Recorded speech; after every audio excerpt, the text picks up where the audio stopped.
Y'all keep it locked. It's To the Top, Frame and Rhyme, Alpha House. Get it.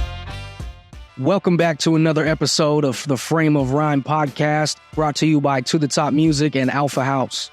I am your new host, Big Flame, Reggie Blaze. Make sure you rate the show, like, comment, and subscribe. Today, we have an Arizona native. He is an artist, producer, entrepreneur, a girl dad, and one of the Valley's up-and-coming viral videographers. I'd like to welcome D. Carter. What up? What's up, man? How you feeling? How's things been going? Going great, man. It's wonderful. Things have been great, man. That's awesome. So let's get right into it. So tell us, man, how long you been making music and doing your thing, being creative? I've been making music professionally since 2016. Okay. But I've been making music since about 2009, 2010. My mom got me this laptop, like this Sony laptop one time. Okay. And I got I forget what the program was called. But I had this DAW where you can make music, and I didn't know nothing about mixing or anything like that, but I pretty much just learned how to do it. Didn't really know what I was doing, and just kind of started making music. I would take my laptop in my car and just record and make little silly songs and stuff like that, some serious songs and stuff like that. Right. They're all trash. Like they're really bad. Like now that when I listen to them now, but it all started there when I got that laptop. Right. And then 2016 is when I really started to take it seriously, is when it started. Okay. Well, you got to start somewhere, you know. How did you learn how to operate your DAWs? Did you, because I know that was an earlier time. I don't know if YouTube really had that availability to learn online. So did you just learn through trial and error? Did you have somebody teach you, or how did you learn how to operate? It was all trial and error. Well, I took a class in high school. It was like a technology class. Okay. And they taught us how to use Audacity. And from using Audacity, I kind of was able to figure out the other program that I had on it wasn't Fruity Loops. It was something else that I had, but that's pretty much kind of how I had the basic concept of what to do and how to record and print the song out so you can listen to it, in your car and stuff. But yeah, it all started, I guess, in high school when I learned Audacity. That's when I was like, oh, this is how you do this stuff. Okay. Okay. I just started from there. And you said your mom bought you the laptop to begin music. It was a Christmas present. It was for school. Okay. Like I was gonna be going to college, and so she got me a laptop.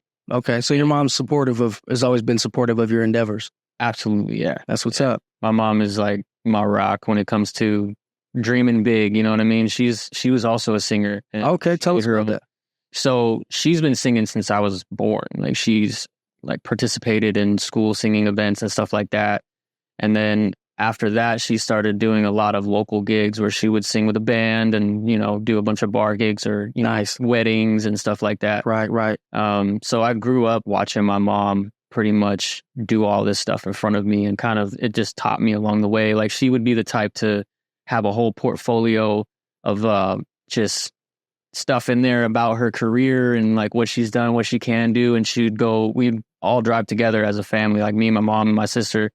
And we would just go to all these businesses and she would pitch her band services basically. Oh, wow. So just getting out there in person, trying to just get noticed and get gigs in person. Just like if you were applying for a job, but it was her band, it was her thing. So she was just a hustler, man. She was always going out there. My mom was the type to have 3 jobs. Wow. All the time. Like she's always busy. So that's in your blood to grind. In my blood. Yeah. To do all this, the music to the grind to everything. So it started early for you, even before you got that computer. It seems like there's really a lineage that it was kind of brought you to be destined to come to this point. Yeah, she kind of set the stage. She was like, in a sense, like, watch, and I did. And that's kind of where I picked everything up from, was seeing how she moved when I was a kid and all that. And she's super supportive. She loves, she loves what she does. And that's kind of where I get I want to do what I love, what I mean, for my career type thing. Right. It all kind of came from my mom. Right. So since 2009, that's about 15 years of holding a mic since a youngin' all the way up to being a grown man. So, and it wasn't even a mic. It was a call center headset that I was recording. It wasn't anything legit. It was just but I had some, and that's what I used. Again, you got to start somewhere, though. It's that very minute thing brought you. You know what I mean? It fueled that dream. You know what I mean? So it may have been just a headset mic, but that mic was important for the journey. Now looking back, Exactly. Yeah. And so being this long, doing what you've done since you were young. So tell me, how do you approach your work creatively? And so what are some of the goals that you're trying to reach when you do create, whether it be a song or anything else that you do? I don't generally have anything prepared. I just kind of, if I'm making the beat, I kind of feel the vibe of the beat, and then I'll just kind of create off of that. And a lot of what I start out making is gibberish. Like, you don't even understand. It's not words. It's like, I'll be singing some random, Start with a melody. that sounds cool. And I'll just try to find words that sound like that in a way, and I kind of build off of that. That's mostly if I'm doing like singing stuff. When it comes to rapping, I really have to just be in a zone where I'm just sitting there. The beat is on repeat. It plays from this point to this point, and I just start from here and just write.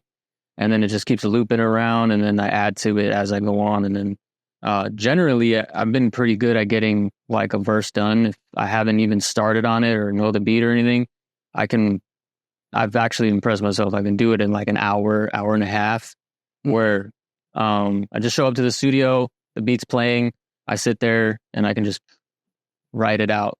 Okay. And do you prefer to write in studio, or do you have a preferred environment or a vibe you're looking for when you do start, creating something new? I prefer the studio because there's pressure, right? Because you're there for a reason, and you're paying for the time too. So it's like, if you're just sitting there bullshitting and you're not going to come up with anything, you're just wasting time and money. Right. Whereas like if I'm at home, I got distractions, there's my phone, and like there's other things that can happen that just kind of distract me from being able to focus on it. And then you never really like get it done sometimes, But when I'm in the studio, I'm just locked in. And I honestly love being in the studio. It's like going to Disneyland when you're a kid, you're just in there. The vibes are cool depending on who you're in there with, and right. You can just, be in your zone and do your thing. So that's usually how I like to work. Okay. So you started off making your own songs, like you said. When was the first time that you actually stepped foot into a professional studio and got to make your first record? First time I stepped into a studio was in 2017. Okay. I believe it was 2017. But I had a friend, my mom used to own a restaurant. It was called Good Time Charlie's. It still exists. Shout out Good Time Charlie's? Yeah, shout out Good Time Charlie's. It's down on in Chandler.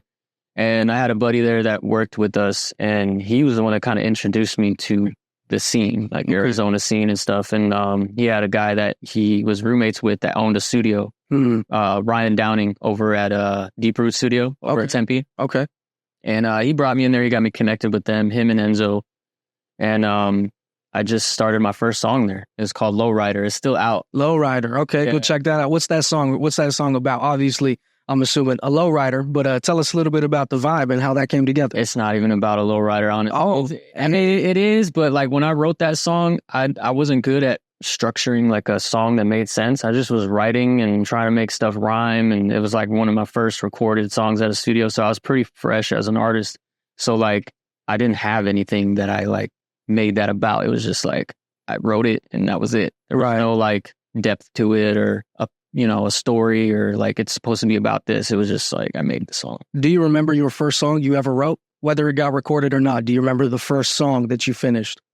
Yeah. I mean, I used to write poetry a lot in high school. Okay. Like even elementary school. Like I love poetry. I was like the only kid in class that liked poetry. Like I took it seriously and everybody else was writing like jokey poetry and mine was like real serious, He's the one that took that shit to heart. Right. Yeah. Yeah. Like we would have those like SAT tests and stuff like that, and just in general when there was downtime in class, I would be writing. And then especially after those tests, when you finish them, you can't leave. You're just sitting there waiting for everyone else to leave and then you can be done. So I would just be writing. I brought a notebook and I would just sit there and just write poems. Wow. And I still have them. Wow. That's awesome. I still have them.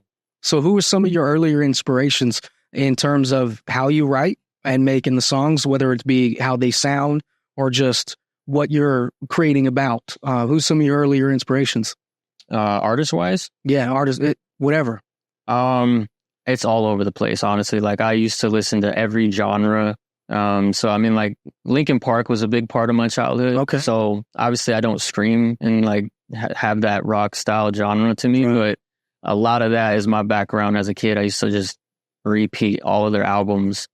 Lil Wayne was definitely one of them. Hate to say it, but Drake. I used to listen to Drake all the time. And I still like a lot of Drake songs. Man, but everything that happened with him and Kendrick, it just kind of changed. I was going to say, man, I don't know if you're going to regret saying that at this time or not. You know what I mean? You have a little bit of backlash, but no, I respect you staying true to the... Yeah, I mean, that's literally a lot of how I write songs is probably because of Drake. Just the style that he has, the way he just fills a pocket in a song, really. Right. You know, and how it flows. Like, that's why it's such, you know, his brand and him as an artist is such a popular person to listen to. Mm-hmm. It's just because of how he can create a song and everybody can just, that sounds good. It's good to the ear, you know what I mean? Right. And he's also got a good storytelling ability, you know? So that's kind of where I really driven a lot of what I write, especially in the beginning stages when I was making a lot of songs that had singing in it or something like that. It would go off of that. There's another guy from Australia. His name is William Singe. Okay. I don't know if he really blew up much out of Australia. I haven't listened to him in a while, but he had this thing that he was doing a lot of like remixes of songs, like rap songs, but he would make a whole different beat and turn it into an R&B thing. Oh, okay. So it was like the genre bending. Yeah. The original record. And he just had this crazy ass voice, and I wish I had that voice, you know? So I'd always be trying to practice his songs and like stuff like that. So it just really comes from all areas, you know. There's in the country too, you know, a lot of alternative rock. Your inspirations seem to be very dynamic, and so is your style. But why? So what led you to kind of sit more in that pocket of hip hop, R&B, but I'd say more of hip hop over anything, being that your inspirations are so dynamic and are of all genres. What do you think brought you to being more of a hip hop artist? It's just generally what I enjoy making. Mm-hmm. Like I don't know if I could make a rock song. I've tried, you know, and it's just like, damn, how do you do this? You know, It's a whole different ballgame when you're making different genres. And, you know, there are people that can do it. Yeah. But for me, rap and like hip hop, R&B, that was just like, that was the one I can do. Okay. You know? And I just stuck with it. And I just genuinely enjoyed that music. And it was a dominant genre in my life too. Like my mom grew up listening to Eazy-E, you know, when I was a kid, you know, and Tupac and Biggie, and my dad too, you know, they had me when they were young, like they were in high school. So, and hip hop was prevalent for your early life and for them. So it also kind of, it seems like it makes sense. So it was more, just more relevant in your life and came to be what you enjoy. So you really make the music for you. You really chose something for what you wanted and not for pressure or any other thing. And I think that's something that a lot of people could take from that is a lot of people struggle just making the music they want to make, and they feel like they need to make one thing or another. So I think that's great. What's a dream collaboration that you have?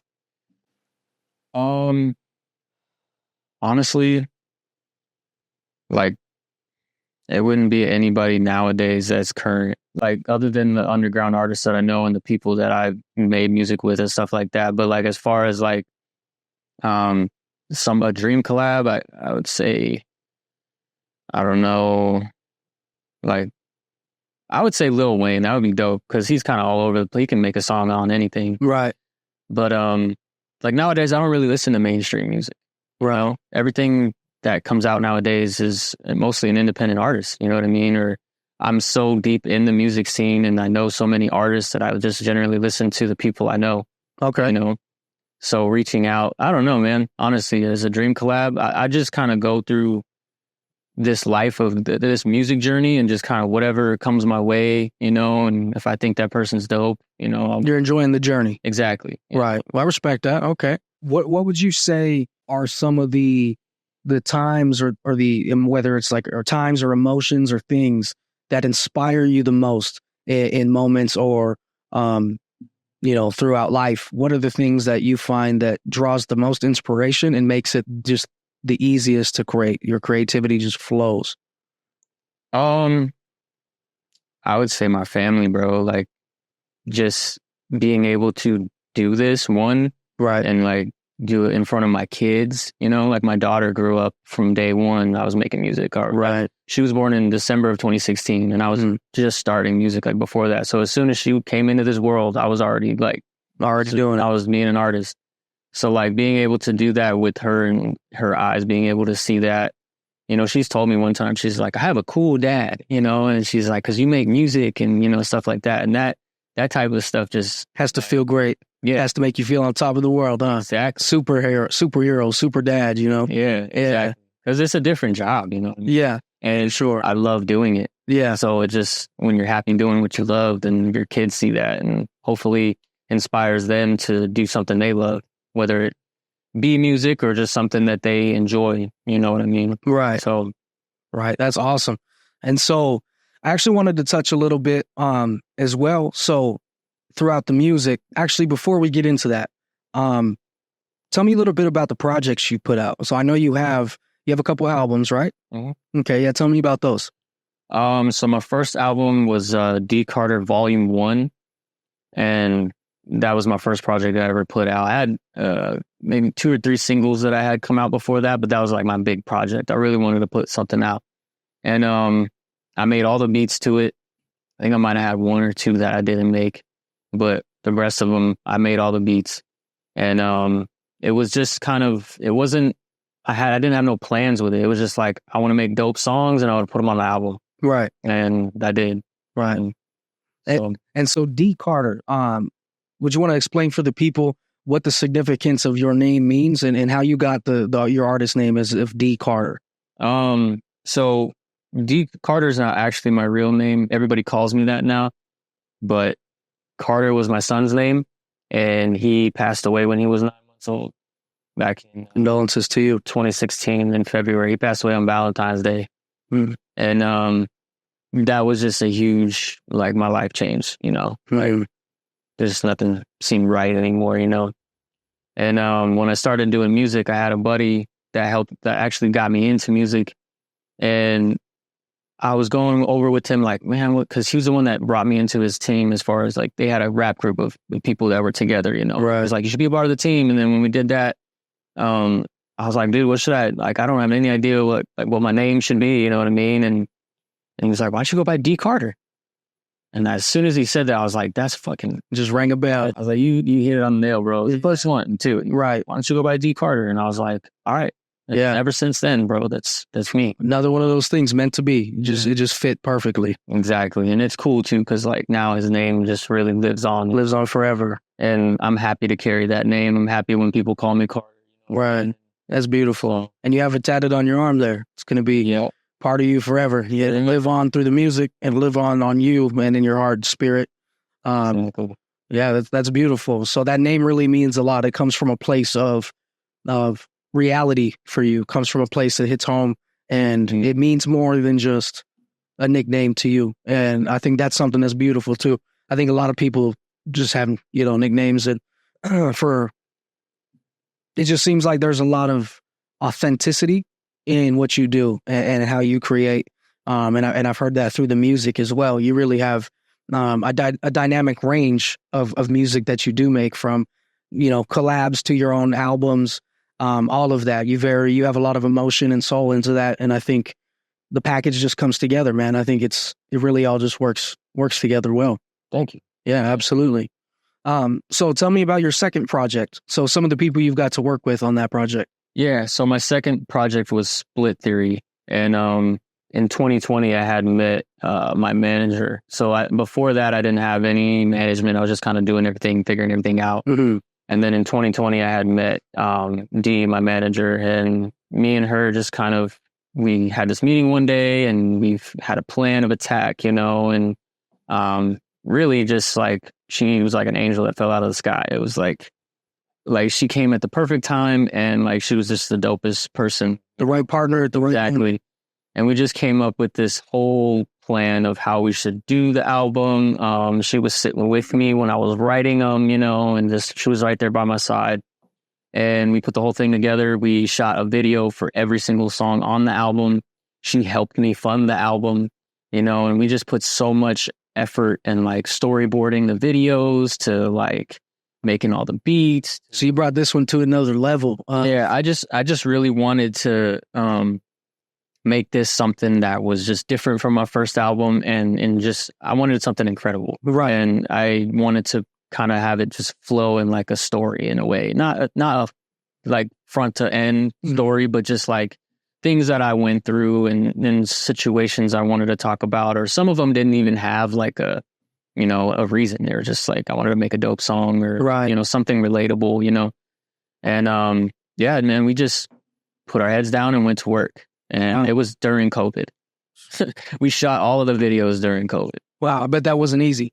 Being able to bring everything together. They didn't like what I was doing. They were telling me I was irresponsible and just because I was going out there and, but I wanted to do it, and I was able to, and the people that wanted to be there were there. The right ones that needed to be there were, and it happened. And we ended up putting the album out, and it had a great response. A lot of people just enjoyed it, and that's what I wanted, Yeah. I just wanted people to enjoy it. Right. And just love from what I was able to create, just to love that. Right. Right. So since then you've been working hard, and I also wanted to touch on some of the other endeavors that you undertake as well. Some of your other the titles that you hold. Videography.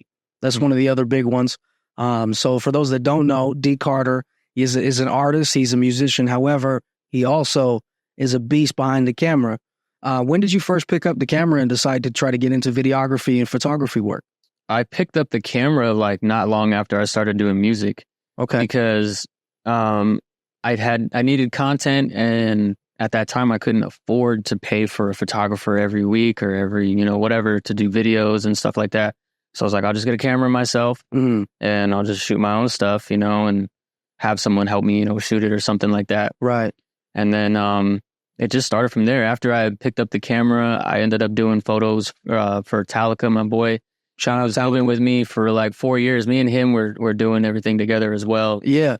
Before I had met my manager, me and him lived together, and we literally started it all together. Right. That's one of your A1 day ones. Yeah. Been on this journey with you from the start. Exactly. Him and Cameron, we just all were working together, and so yeah, I was shooting stuff for them, and then I had my boy Open Mind. He was like the first music video I ever shot. Okay. Full. And we just linked up. We did our thing that day, and then as time went on, it started to turn into, I can make some money doing this. I'm actually pretty good at it. Right. And then now, like that's all I do. That's all I do is music, and then I do full-time videography, photography, anything involving video, anything involving this industry. Right. I try to get my hands in, and just be a part of. From video to photo to booking artists for, the Arizona Hip Hop Festival to podcasts, and this show, what I mean? Right. Like, yeah. Everything that I could possibly get my hands on and be a part of, I just wanted to do it. Okay. I rarely said no to jobs. Like, if I didn't know how to do it, I'd say, yeah, I can do it.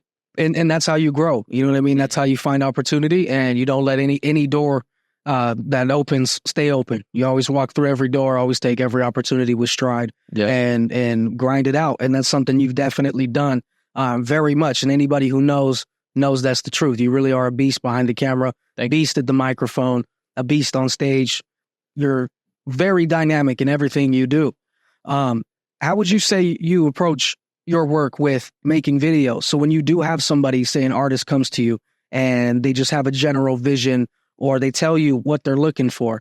Now, how do you use your creative mind as well as, what as being both sides, and to approach that to try to give them the best product that you can? I just need to hear the song. Okay. As soon as I hear the song, if the person wants a story to it or something, I start visualizing like what can put this as a story, like what can we film that will make sense, what I mean? So I usually try to go off of just how the song makes me feel. Okay. And then just visualizing like what that would look like. Okay. I don't really have any edit ideas in my head. Usually I kind of like, that's the last thing I do. I usually just visualize like what it will look like. Mm-hmm. And then after I have the shots, and then just capturing it, whether it be like the motion of how I'm moving. Like I really love like the panning tilt shot, like where you're moving and panning the camera, and it's just got the subject right there in the middle, and like everything else is spinning. Basically. It gives it a cinematic feel. Yeah, that's like my favorite. Like every time I have those shots, I'm like, oh man, I gotta like I'm going to use it. Yeah. You know yeah. what I mean? Yeah, those never go wrong. You can never go wrong with a real solid cinematic, sharp looking feel. And I started off on a Nikon, like a $300 Nikon. Like I was, taking jobs, that were, they would ask me for what they wanted, and I'd be like, all right, let's do it. And I'd put it together, and they love it. And that's, and then once I was able to upgrade, that just changed everything.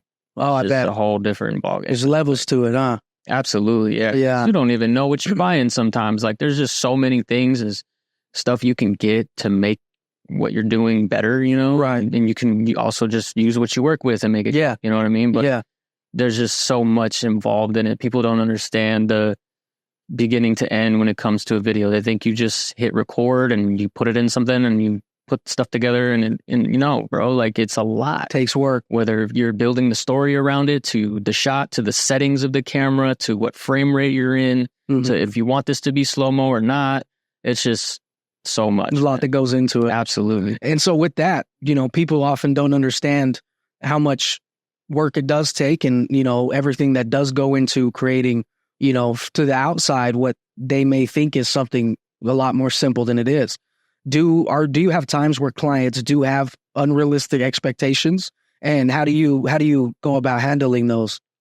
You just try to educate them, really, because there's a lot of times where they'll want something and think it's not going to take that long, but in reality, it's like a 5-hour thing for just this one little thing you want, right? So you got to explain that, and a lot of people don't understand pricing. Pricing's like a big thing. They just think like I said, you're just bringing a camera, you're just hitting record. Like I can do it on my phone. Like they take it as you're throwing out a number. Just exactly. Like I'm not just charging you because I want to make you pay me all the money you got. Like it takes time to know how to do this. It takes money to invest in your equipment. Right. And it's a job at the end of the day too. I'm working. I'm like, whether I'm spending 45 minutes to drive to where you're at, to shoot that. And then, so it just comes with a price, right. And you have to also educate them on that as well without sounding frustrated. Right. Because I worked a lot of corporate jobs too, so from the experience in those jobs, I run my business as if I was working for somebody. I want to represent that company, and make them, buy into what I'm doing because I know what I'm doing is dope. Right. And so I always have respect for my clients. I always treat them right. I always try to educate them. A lot of times I've done things more than I should have. Yeah. I've put in more effort than I should have put in for what I was getting paid for. But a lot of that has to do with me as a creative because, you have a love for it. A love for it, and you're paying me to make something dope, and it's also representing me. Yeah. So what am I doing to myself if I give you some shitty ass video? Right. Post it, like no one's, no one's going to want a video by me because I'm not putting my heart into it. Yeah. People notice when you lack, and like you said, it represents not only that artist or that client, but it highly represents you as, the creative, because that's what you do. Yeah. So if you weren't to give it that attention and that care, who's to say that, you would be able to keep growing? And I think that's what sets you apart from a lot of people as well, as you do have that love for what you do and that understanding and care for how it's going to represent you. And you care about both sides. It's not just about, you know what I mean?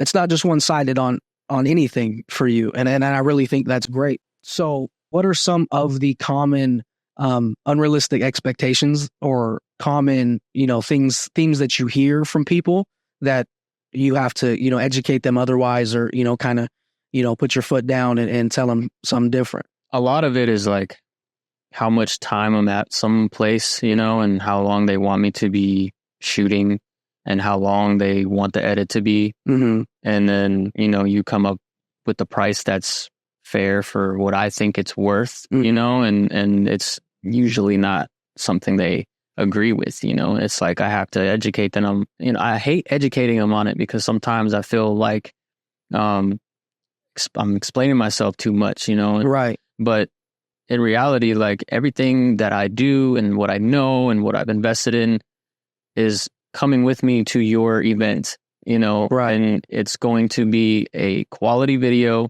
I'm going to be respectful to you and whoever there is there. I'm going to represent that person, you know what I mean? So a lot of people just feel like, you know, they just don't understand when it comes to like how much something is what worth. It takes. Yeah. And that's a common thing. And then edit wise, there's people that want something edited a certain way after you've already, you know, finalized everything, like you shot it, you know, you're ready, you're editing, or even, no, it's mostly afterwards. And be like, I've got this thing I don't like that I have on my shirt or face or something. Can you edit that out?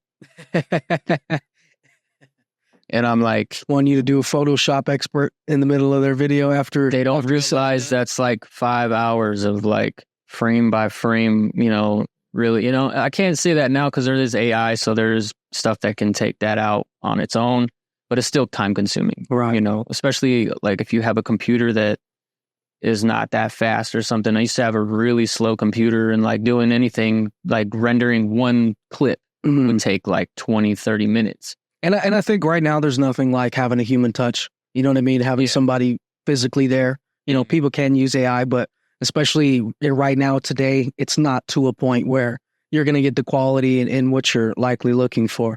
So that's definitely understandable. So that seems to be one of the common things, you know, just so post edits and things that are just not really feasible. Yeah. For and I'm still learning a lot too as I go. Like I still don't know everything about it. You know, there's still settings in my camera. I have no idea what they do or that even exists, you know, and I look up to a lot of the videographers that are out here in Arizona. None of them to me are competition. Right. You know, they're something that I use as like, oh, wow. Okay. That was dope. Like, right. How find inspiration. How did she do that? You know, like, I really just, I love to like learn, you know, like I really want to be great at it. Right. You know what I mean? Right. Only for myself. You're not a hater.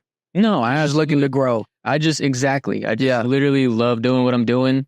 Other people that do it inspire me, even artists, you know what I mean? I'm the same way with artists, you know what I mean? Like none of them to me are competition. They're just like, and I wish everybody was like that, but, it's just something that you can get inspiration off of, you know what I mean? Like hip hop is all about collaboration. It should be, at least, you know?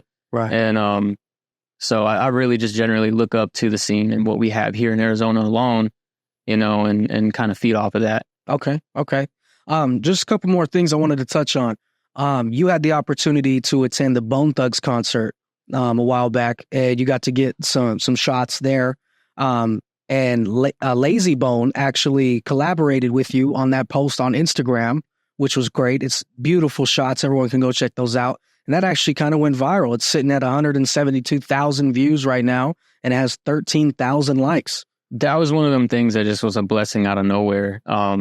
So there's artists out here named Merkums. Yeah, shout out Merkums. Shout out Merkums for sure, because he threw the lob to me on that one. He was like, yo, are you busy? And I was like, no. What's up? And he's like, I'm opening for Bone Thugs. He's like, you want to come shoot a video for me there? And then a recap video. And I was like, hell yeah. You know, so I showed up and we're backstage. I shot a video for Merkums back there, just of his own. And then Bone Thugs showed up and Lazy was there, Crazy was there.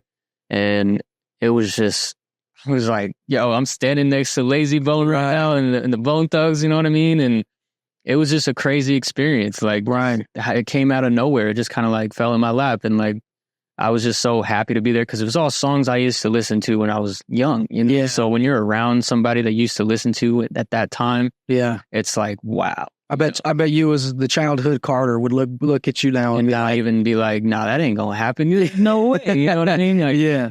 So but I had all that footage. I edited all the Merkham stuff first and got it out to him and stuff like that. And I was like, you know, I got all this Bone Thug footage. I was like, I really want to put something together. So I just put like a quick, I think it was like 30-40 seconds of all the best footage I had of them. And I was like, you know what, I'll just invite Lazy Bone as a collaborator. It was I didn't expect anything out of it. 10 minutes later, he accepted the invite. And I didn't notice it at first. I'm like, oh, wow, this is going viral, like, organically. I'm like, what the fuck? You know? Yeah. Then I look and it says To the Top Visuals and Lazy Bone. And I'm like, no Put your name out there.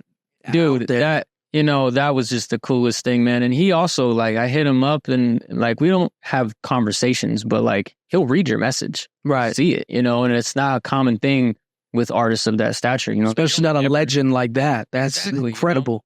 So for him to just take the time to even, one, accept it, and I hit him up, I was like, dude, thank you for collaborating, bro. Like, this is an honor, and he was like, dope video, bro. Appreciate it. It really is, man. The quality, what you do is next level, dude.